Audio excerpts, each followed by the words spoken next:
ओम श्रीमद्भगवद गीताय ओम श्रीमद्भगवद गीताय नमस्तुते।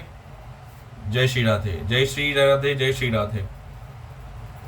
जैसे कि मैंने आपको बोला था कि नृत्य आपके सम्मुख श्रीमद् भगवद गीता का अभी 14वां मेरा अध्याय चल रहा है ना। इस अध्याय के बाद पुनः हमारे 18 अध्याय पूरे होने के बाद में पुनः हम आगे प्रथम अध्याय से आरंभ करेंगे और उसका लाभ और उसका आनंद आप सभी को प्राप्त होगा। श्रीमद् भागवत गीता, श्रीमद् भगवत गीता जो है ये कोई ग्रंथ नहीं, ये परम आनंद की प्राप्ति का एक मार्ग है जिसके अध्ययन करने से, श्रवण करने से आपके हृदय में सद्बुद्धि, सद्ज्ञान और सद्मार्ग का प्रभाव होता है, दीपज्वलित होता है। जितने भी ये ग्रंथ हैं, चाहे श्रीमद् भगवत कथा हो, चाहे श्रीमद् भगवत गीता हो, विष्णु पुराण हो, महाविष्णु ग्रंथ हो, श्रीमद् भागवत कथा हो, गरुड़ पुराण हो, जितने भी हमारे ये ग्रंथ हैं, इस ग्रंथों का जीवन में होना ये भगवान की कृपा का एक सबसे बड़ा उदाहरण है। लेकिन हम अपनी भागदौड़ की जिंदगी में इन किसी ग्रंथों का ना तो अध्ययन करते हैं, ना श्रवण करते हैं, ना ही हम वाचन करते हैं। मैं ये आपको अपने नित्य उदाहरण आपको देता हूं कि श्रीमद् भागवत गीता का, श्रीमद् भागवत कथा के जितने भी हमारे परम ग्रंथ हैं, इन ग्रंथ को अवश्य 10 मिनट 5 मिनट अवश्य सुनना, बोलना और पढ़ना चाहिए। जब देखिए, एक मैं आपको बात बताता हूं, जब आप अच्छी चीजें सुनेंगे, अच्छी चीजें बोलेंगे, तो आपका मन भी, आपके मन में और हृदय में अच्छा भाव उत्पन्न होगा। जब अच्छा भाव उत्पन्न होगा तो भगवान भी क्या कहते हैं, जिसका भाव अच्छा होता है, जिसका भाव अच्छा होता है, जिसका मन अच्छा होता है और जिसका हृदय अच्छा होता है, मैं उसी के हृदय में वास करता हूं। ये माता लक्ष्मी से उन्होंने कहा था। भगवान श्री हरि नारायण माता लक्ष्मी के हृदय में वास करते हैं और माता लक्ष्मी भगवान श्री हरि नारायण के चरणों में वास करती हैं। इसलिए कहा जाता है, आगामी वीडियो में आपको एक एक चीजों का मैं आपको उदाहरण प्रदर्शित करूंगा। नित्य, ये मेरा संकल्प है, नित्य आपके सम्मुख डेली नित्य आना है और एक एक चीज का प्रत्यक्ष रूप करना है। भक्ति ज्ञान के नाम से मेरा चैनल है, उसको आप सब्सक्राइब कीजिएगा। कोई भी आपके जीवन में किसी प्रकार का कोई आपके जीवन में संकट है, कोई आपके दोष है, कुंडली में किसी प्रकार का दोष है, आप मुझे कमेंट कर अपना समाधान पूछ सकते हैं, अपना प्रश्न आप छोड़ सकते हैं। मैं उस प्रश्न के उत्तर में आपको क्या करना है, सिर्फ और सिर्फ उस कमेंट बॉक्स में अपना नंबर आपको छोड़ना है। हर शनिवार और रविवार को सिर्फ और सिर्फ प्रातः काल 7:30 बजे से लेकर 11 बजे तक कुंडली दोष और उनका निवारण का मेरा कार्य होता है प्रातः काल में। तो हर जीवन में जिसके कुंडली में पितृ दोष है, अनादि कृपा कई प्रकार के दोष प्रत्यक्ष है, पितृ दोष है, काल सर्प दोष है, मंगल दोष है ना, अनुरूप कारण है, तो उन सबके प्रभाव जीवन में होते हैं। वो अनादि काल नहीं है, लेकिन जीवन के उपाय जो आप उस उपाय को करेंगे तो आपके जीवन में सुख शांति समृद्धि का आगमन होगा, प्रेम पूर्वक आपका जीवन चलेगा। यही भगवान प्रशक्ति का भाव उत्पन्न होता है। चलिए हम श्रीमद् भागवत गीता आरंभ करते हैं। ध्यान पूर्वक इसका अध्ययन करें, ध्यान पूर्वक इसका श्रवण करें और आज की श्रीमद् भगवत कथा का, भगवत गीता का आनंद प्राप्त लें। ओम श्री हरि परमात्मने नमो नमः। ओम श्री हरि विष्णवे नमो नमः। ओम श्रीमद् भगवत गीताय 15मोऽध्याय आरम्भयम् मध्यांतर आरम्भयम् करोति। तो भगवान श्री हरि नारायण से भगवान श्री नारायण से अर्जुन ने पूछा। किसने पूछा? अर्जुन। अर्जुन कौन है? हम सभी लोग हैं। और श्रीमद् भगवत गीता क्या है? श्री हरि नारायण है। जीवन में आपके जितने भी प्रश्न हैं उन सब का उत्तर श्रीमद् भगवत गीता के माध्यम से आप प्राप्त कर सकते हैं। हर प्रश्न का उत्तर श्रीमद् भागवत गीता में लिखा हुआ है। बस आपको प्रश्न करना है अर्जुन के साक्षात रूप में और श्री भगवान श्री नारायण आपके हर प्रश्न का उत्तर आपको प्रदान करेंगे। तो जो भगवान श्री कृष्ण से अर्जुन ने जो प्रश्न किए थे, भगवान बारी बारी उन सारे प्रश्नों का उत्तर दे रहे हैं। अनत्यम तत्र मूलानि संतानि कर्मभ्यानिधानि मनुष्यलोकेश। भगवान कहते हैं उस संसार वृक्ष की तीनों गुणों का जल के द्वारा बड़ी हुई एवं विषम भोग कोप वाली देव मनुष्य और प्रत्यक्ष फैली हुई मनुष्य लोक में कर्म अनुसार बांधने वाली अहिंसा ममता वासना रूप जड़ें नीचे की ओर लोक में व्याप्त हो रही हैं। मैंने आपको कल बताया था कि जो ये पृथ्वी लोक है जम्बू द्वीप है। क्या है? जम्बू द्वीप। एक संकल्प करते हैं ना, जम्बू द्वीपे भारत खंडे। तो ये जो पूरा लोक है, जो पूरा ब्रह्मांड है, पूरा संसार जो पृथ्वी मात्र है, ये जम्बू द्वीप के रूप में है। जब आप श्री विष्णु पुराण का अध्ययन करेंगे, जब सुनेंगे, तो प्रथम अध्याय में सिर्फ और सिर्फ जम्बू द्वीप का ही वर्णन किया गया है। श्री विष्णु पुराण आप कभी उसको सुनिएगा और पढ़िएगा। अभी सूक्ष्म मैं आपको बता रहा हूं कि जम्बू द्वीप है। जम्बू द्वीप क्या है, इसका आपको ज्ञान तभी होगा जब विष्णु पुराण का प्रथम अध्याय आप सुनेंगे, देखेंगे और पढ़ेंगे, तभी आपको उसका आनंद प्राप्त होगा, तभी आप समझ सकते हैं। तो भगवान ने क्या कहा है, ये पूरा जो संसार है ये एक वृक्ष की तरह है, पूरा जो ब्रह्मांड है ये वृक्ष की तरह है। तो जो भी मनुष्य जन्म लेता है, जीव जब जन्म लेता है, जड़ अर्थात ब्रह्मा विष्णु महेश, और जो तना है वो क्या है, ये 84 लाख योनियां हैं, जिसमें जीवन चक्र में मनुष्य जितने भी कीट पतंगे था 84 लाख योनियां आवागमन करती रहती है ब्रह्मांड की तरफ, वो भ्रमण करती रहती है। मनुष्य जीवनम सर्वेष्ठ जीवनम शस्त्रादि, मनुष्य का जीवन है सबसे अच्छा, सर्वश्रेष्ठ जीवन है। इसमें आप अच्छा बुरा सोच सकते हैं, अच्छा बुरा कर सकते हैं। तो इसलिए अच्छा बुरा करने सोचने के प्रतिभाव से इसकी आपकी प्रतिभाव की प्राप्ति हो जाती है। तो इसलिए कर्म भाव में क्या कहते हैं, तो नर रूप लोकों में व्याप्त रहती है वासना, लोभ को, काम, क्रोध, अहंकार, इन सबको जड़ों माया ने सबको क्या कर रखा है, ग्रसित कर रखा है। और आप इनसे छूट नहीं पाते। क्यों नहीं छूट पाते? आप उनसे तभी छूट पाएंगे जब आप अपने हृदय का और मन का मंथन करेंगे। कैसे करेंगे? समुद्र मंथन की तरह। नित्य मेडिटेशन कीजिए, भगवान की भक्ति कीजिए, अच्छी सोच रखिए, हृदय में अच्छे भाव रखिए, मन में अच्छे भाव रखेंगे तो क्या होगा कि आपके मन में पवित्र भाव की प्राप्ति और आगमन हो जाएगा। तो नित्य भक्ति करने से, नित्य भाव करने से मन जब चिंतन होगा, जब आप नित्य भक्ति करेंगे, अच्छी चीज देखेंगे तो अच्छा भाव उत्पन्न होगा, अच्छी चीज सुनेंगे तो अच्छा भाव उत्पन्न होगा। और जब अच्छा भाव जब आ जाएगा तो हृदय में स्वतः भगवान का वास हो जाएगा। और जब भगवान का वास हो जाएगा तो आपका जो मार्ग है, कौन सा मार्ग? भगवान से मिलन का मार्ग, अर्थात इस आत्मा से भगवान के बीच का जो ब्रिज है, जो पुल है, उस ब्रिज को बनाने का जो बीच का कर्म मध्य मात्र है, जो संरक्षणाएं हैं वो पूरी आपकी हो जाती हैं। तो उसके पहले क्या करना पड़ेगा? भगवान की भक्ति करनी पड़ेगी और आत्मा और हृदय का मंथन करना पड़ेगा। प्रदत्त भक्ति है। तो जब तक आप भगवान की भक्ति नहीं करेंगे, आत्मा का मंथन नहीं करेंगे, तब तक आपको शुद्ध भक्ति प्राप्त नहीं होगी। नारूपम विषयमेव लभते चायम लभप्यते नान्तो नर्दीनम प्रतिष्ठायम अत्तेनमं शुनीनाम क्षुद्रेण चेक्षतः। इस संसार वृक्ष का रूप जैसा है वैसा ही इस विचार में नहीं पाया, क्योंकि ना तो आदि है और ना अंत है तथा कुछ नहीं। अर्थात परमेश्वर भगवान कहते हैं, कभी आप एक काम करना, आज गूगल पे ना ब्रह्मांड देखना, गूगल टाइप करना, उसमें डालना ब्रह्मांड, तो उस पूरे ब्रह्मांड में आप देखेंगे कि आपकी जो पृथ्वी है वो इतनी छोटी सी है, और पृथ्वी के अलावा बड़े बड़े उपग्रह हैं। कभी आपने सोचा है कि पृथ्वी ऐसे रूप में क्यों भ्रमित करती है? जो जितने उपग्रह हैं और जो हमारी जो गैलेक्सी है, उस गैलेक्सी के समान असंख्य गैलेक्सी है। कितनी गैलेक्सी है? असंख्य गैलेक्सी है। तो कभी आपने सोचा है, जो लोग कहते हैं भगवान क्या है, भगवान कौन है, भगवान कहां, मैंने तो नहीं देखा। तो अगर जिसके मन में कोई संदेह है तो पूरे ब्रह्मांड की संरचना को देख ले, ये उसको आभास हो जाएगा कि पूरी सृष्टि में एक ऐसा है जो पूरी ब्रह्मांड को चलित करता है, पूरे ब्रह्मांड का संचालन करता है। वो कौन है? हमारा इष्ट परमेश्वर। हम अहंकार निमित्त मात्र में आकर अहंकार ग्रसित होकर सिर्फ इतना भाव भूल जाते हैं कि जीवन में जो चक्र और प्रतिभाव करते हैं वो छोटा सा निमित्त मात्र नहीं होता।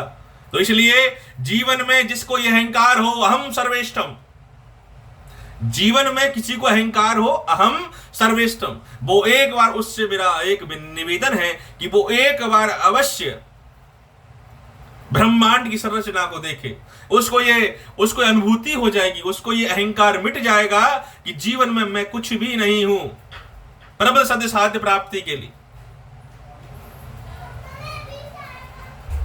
इसलिए ततम पदम सर्वात्य कर्तव्यम मृष्यता निर्वंति भूवया तबेम चाह पुरुषम प्रबद्धे बत्र प्रवृत्ति प्रशस्त पुराणी चाह। अर्थात इसके पश्चात उस परम पद भाव परमेश्वर को भली बात खोजना चाहिए। भगवान को कैसे खोजेंगे?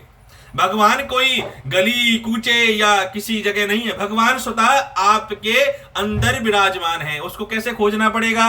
उसको खोजना पड़ेगा आपके आत्मा के मंथन से, हृदय के मंथन से, अच्छे विचारों से, अच्छे संस्कारों से, अच्छे भाव से।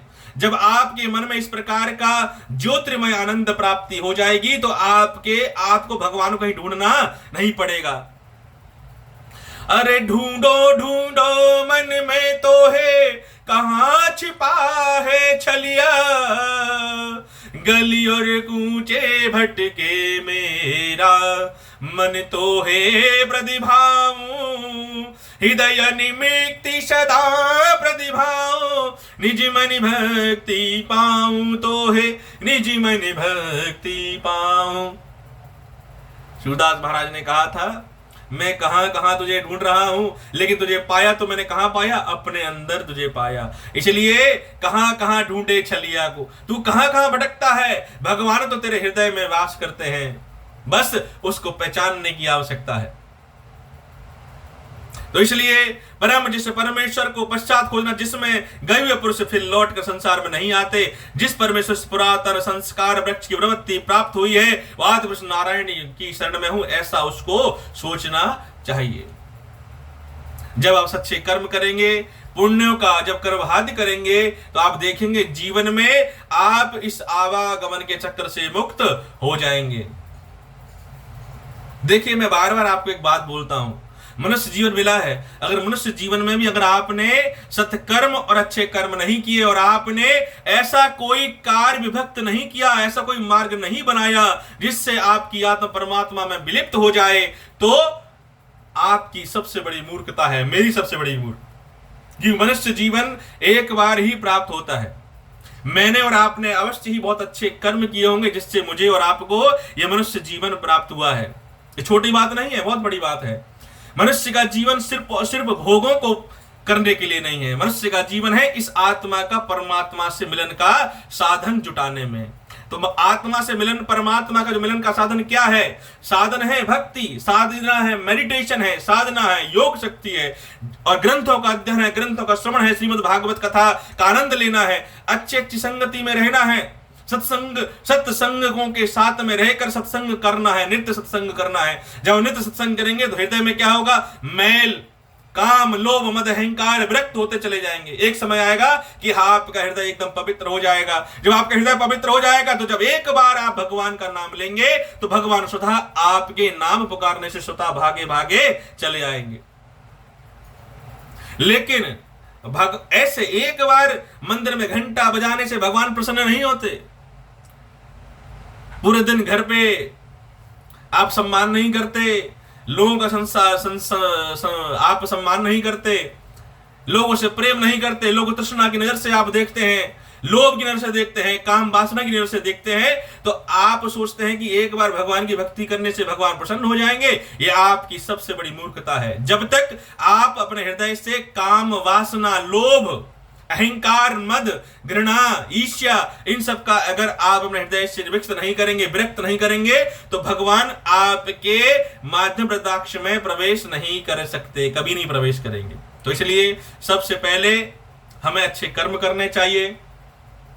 आप भगवान की भक्ति करना आरंभ कर दें, अच्छे भाव रखें, अच्छे लोगों की संगति में बैठें।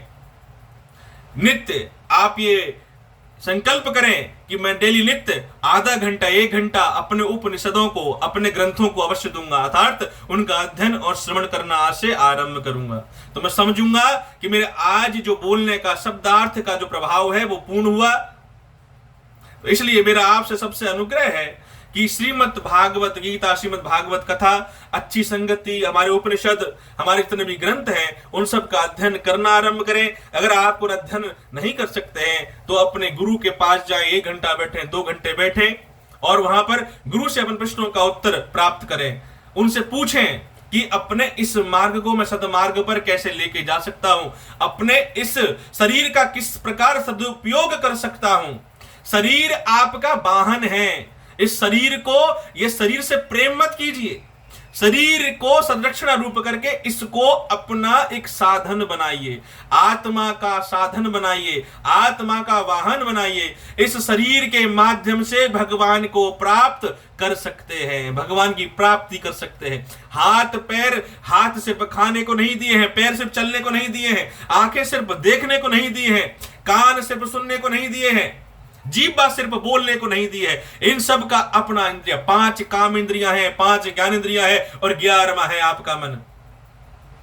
तो आज के उपरांत में हाथों को भगवान जब भी जी से मिले तो सबसे पहले प्रणाम करें, बड़ों का आदर सत्कार, बड़ों का शुभ नित्य होकर आशीर्वाद लें। जितने भी आपके घर में जितने बड़े आपके बुजुर्ग हैं, नित्य प्रातः काल उठकर जब आप भगवान की भक्ति कर दे, पूजा करें, उसके उपरांत में आप अपने बड़ों में जितने भी आपके माता पिता हैं, आपके घर बड़े भाई हैं, बहन हैं, उन सबका नित्य आशीर्वाद लेना आरंभ करते हैं। सुबह, रात्रि में सोने से पहले और प्रातः काल उठने के बाद सबसे पहले आपको क्या करना है? मंद नित्य अपने कर्म करने हैं। उसके बाद में अपने माता पिता बड़ों के चरण स्पर्श करने हैं और उनका आशीर्वाद आपको लेना है। जिसके जीवन में माता पिता का आशीर्वाद नित्य प्राप्त होता है, उसके जीवन में भी कभी कोई संकट नहीं आता। जीवन में दुआओं का भी असर होता है और बद्दुआओं का भी असर होता है। इसलिए दुआ अधिक से अधिक लें, आशीर्वाद अधिक से अधिक लें और बद्दुआएं बिल्कुल ना लें, किसी का दिल नहीं दुखाएं। तो इसलिए प्रतिभाव में श्री भगवान श्री ब्रह्मा कहते हैं, नर मनोहम सिदत्र दोषाय पदक्ष अभ्यावत्रभ्यमः सुखम सज्जते गक्षम्भ्यम पदभ्यभ्यम चता ततः। अर्थात जिनका मान और मोह नष्ट हो गया है, जिन्होंने आसक्ति रूप दोष को जीत लिया है, जिनकी परमात्मा के स्वरूप मृत स्थिति रहती है और जिनकी कामनाएं पूर्ण रूप से नष्ट हो गई है, वो ज्ञानी जन अविनाशी परम पद को प्राप्त हो जाते हैं। अर्थात जिसकी कोई कामना शेष नहीं रही, जिसके हृदय में दूसरे प्रति कोई भाव बसता ही नहीं है। जित देखूं मोहे तू ही दिखता, जित देखूं मोहे तू ही दिखता, तेरे नाम न पायो है। और नर नारी में तो है देखूं, भक्त मरण मैंने पायो है। अर्थात भक्ति की पराकाष्ठा। सूरदास जी महाराज तुलसीदास जी कहते हैं कि जित जित मैं देखता हूं, मुझे सिर्फ और सिर्फ तू ही नजर आता है। स्त्री को देखता हूं तो सीता माता नजर आती है और पुरुष को देखता हूं तो भगवान श्री राम मुझे नजर आते हैं। जब आपके मन का ये भाव हो जाता है तो आपको संसार में चारों तरफ क्या नजर आएगा? चारों तरफ राम प्रभु इष्ट चाहे इष्ट ही नजर आएंगे। जब संसार आपको बावला कहना आरंभ कर दे, क्या कहना आरंभ कर दे? पागल कहना आरंभ कर दे, समझ लेना कि भगवान की भक्ति आपके प्रति आनंदित आगमन होना आरंभ हो गया है, अर्थात भक्ति के पात्र होना आरंभित हो गए हैं। क्योंकि जो भगवान के भक्त होते हैं ना, भगवान के भक्त कभी मन से भक्ति नहीं करते, हृदय से भक्ति करते हैं, भाव से भक्ति करते हैं। और जब भाव उत्पन्न हो जाता है तो क्या दिन रात, क्या बाजार, क्या मंदिर, जिद देखूं मुझे तो आपकी मूर्त नजर आती है। मैं जहां भी देखता हूं तो मुझे भगवान श्री नारायण की और माता की विभक्त विभक्त दर्शन होते रहते हैं। तो इसलिए प्रतिभाव भक्ति में उन्होंने कहा है, जिसका महान मोह नष्ट हो गया है, जिसको किसी भी भाव का प्रतिभाव नहीं है, तो वो क्या है? भगवान की भक्ति के मार्ग पर प्रसिद्ध हो जाता है और भगवान अपनी ओर उसको बुलाना आरंभ कर देते हैं। संसार में जितने भी जीव उत्पन्न होते हैं, ऊपर भी भैया रिजर्वेशन कोटा है। वहां पर हर जो मृत्यु को प्रांत में सब कहते हैं स्वर्गवासी हो गया है, हर कोई स्वर्गवासी नहीं होता। वहां पर भी कोटा है, लिमिटेड सीटें हैं वहां पर कि 100 लोग मरेंगे तब 100 लोग की मृत्यु के उपरांत में इसमें से एक या 1 लाख में से एक, 1 करोड़ में से एक जाकर स्वर्ग की प्राप्ति कर पाता है। तो कैसे प्राप्ति होगी? अच्छे कर्मों से। देखिए 2 चीजें होती हैं, एक तो होता है स्वर्ग की प्राप्ति, एक होता है मोक्ष की प्राप्ति। तो आपको क्या चाहिए? आपको चाहिए मोक्ष, स्वर्ग नहीं, क्योंकि स्वर्ग में अच्छे कर्म जैसे ही आपके जो गुण, अच्छे कर्मों का जो फल है जब क्षीण हो जाता है तो पुनः आप दोबारा से मृत्यु लोक पर जन्म ले लेते हो। अच्छे कर्म किए हैं तो मनुष्य रूप में आ जाओगे, अगर बुरे कर्म किए हैं तो क्या करोगे, कीट पतंगे बन जाओगे, कीड़े मकोड़े बन जाओगे। तो आपको निर्धारित करना है, तो आपको करना क्या है, आपको मनुष्य जीवन में आकर आपको भगवान से मोक्ष की प्राप्ति का संकल्प करता रहना चाहिए। तो वो कैसे मिलेगा, अच्छे कर्म, भाव, विभक्ति और आत्मा मंथन, हृदय मंथन से आपको प्राप्त होगा। इसलिए परम रूप अमृत में कहते हैं कि सदरूप कर्म की विभक्ति नहीं करनी चाहिए। तो श्रीमद् भागवत गीता हमें नित्य ये सिखाती है किस प्रकार से हमें कर्म करते रहना चाहिए। प्रथम अध्याय से लेकर और 18वें अध्याय तक आपको एक श्लोक में आनंद की प्राप्ति होगी। आपको लगेगा कि यार ये तो मेरे जीवन प्रश्न था, ये इसका प्रश्न का उत्तर तो श्रीमद् भागवत गीता में था। तो आप नित्य क्या करें, श्रीमद् भागवत गीता का अध्ययन करें, नित्य श्रीमद् भागवत गीता का अध्ययन करके आनंद लें, गुरु बनाएं, गुरु के पास जाकर बैठें, गुरु से अपना वार्तालाप करें, आपके मन में जो प्रश्न है उनका उत्तर प्राप्त करें। और हमारी जो सनातन संस्कृति है इसको उद्योग और आगे बढ़ाने में एक हिंदू प्रतिभा और संस्कृति की आज सहायता प्राप्त करें। आज हमारे जीवन में आपने देखा है कि जीवन में पूर्ण सनातन संस्कृति का अभाव होता जा रहा है। इसलिए मेरा आप सभी से यह अनुग्रह है कि सनातन संस्कृति को आगे बढ़ाने में सहायता प्रदान करें। सनातन संस्कृति सबसे पुरानी संस्कृति है। जब ब्रह्मा जी ने उत्पत्ति पूरे ब्रह्मांड की थी तब सनातन संस्कृति की उत्पत्ति हुई थी, जिसमें सारे उपनिषद हैं, सारे ग्रंथ हैं, सबका अध्ययन करना चाहिए, अच्छी संगति में बैठना चाहिए, प्रतिभाव करना चाहिए। और कभी भी अगर आपको मुझसे साक्षात्कार वार्तालाप करने का मन हो तो नरसिंह धाम चौमू क्षेत्र में नरसिंह धाम है, उस नरसिंह धाम में आप कभी भी आकर मुझसे भेंट कर सकते हैं, मिल सकते हैं।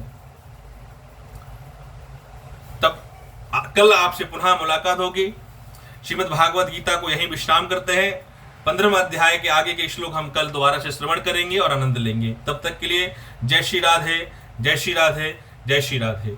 ओम श्रीमद् भगवत गीताय 15वां अध्याय मध्यांतर विश्रामं करिष्यते। ओम श्रीमद् भगवत गीताय, ओम श्रीमद् भगवत गीताय नमो नमो नमः।